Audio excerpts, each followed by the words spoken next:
Alqışlayırıq. Vətən evladı bax belə olmalıdır. Qürurlu, şərəfli, ləyaqətli, elçinin özü kimi müqarılı.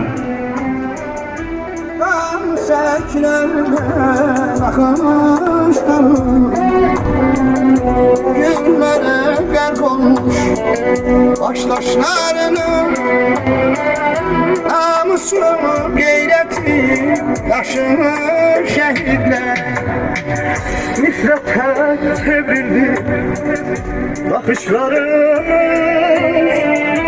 qanlı səklərdə baxışlarım, günlərə qərq olmuş başdaşlarım, namuslu, qeyrətli, daşı şəhid.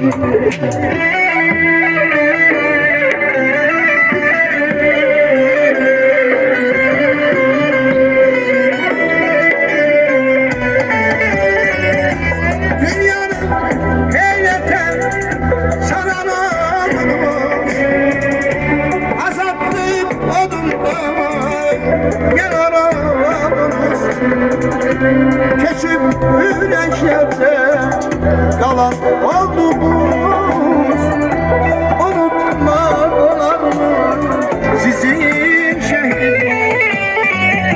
Dünyanın heyrətə saran olduğumuz, azadlıq kimin güllə çiçəyi varsa yaxınlaşın zəhmət olmasın. yalan olduğumuz, keçib ürəklərdə qalan unutmak olar mı sizi şehirler?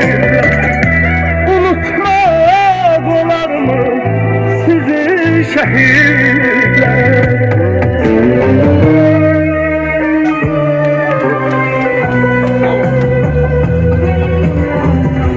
Yardı köksünüzü rahmet güllesin, doldu dilinizden vətən nəğməsi, indi yanalanır ahın nanəsi, axan gözlərimin yaşını şəhidlər, yazdı köksümüzü namərd gülləsi.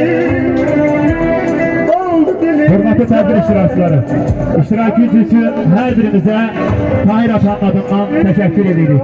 Minnətdarız. Hər kəsə təşəkkür edirik. İnşallah ki, şəhidimizin məzarı ziyarət olunacaq və Tahir qardaşımız ehsan süfrəsi açıbdır. Sizləri çay süfrəsinə dəvət edirik. Təşəkkür edirik. Var olasınız. Minnətdarız.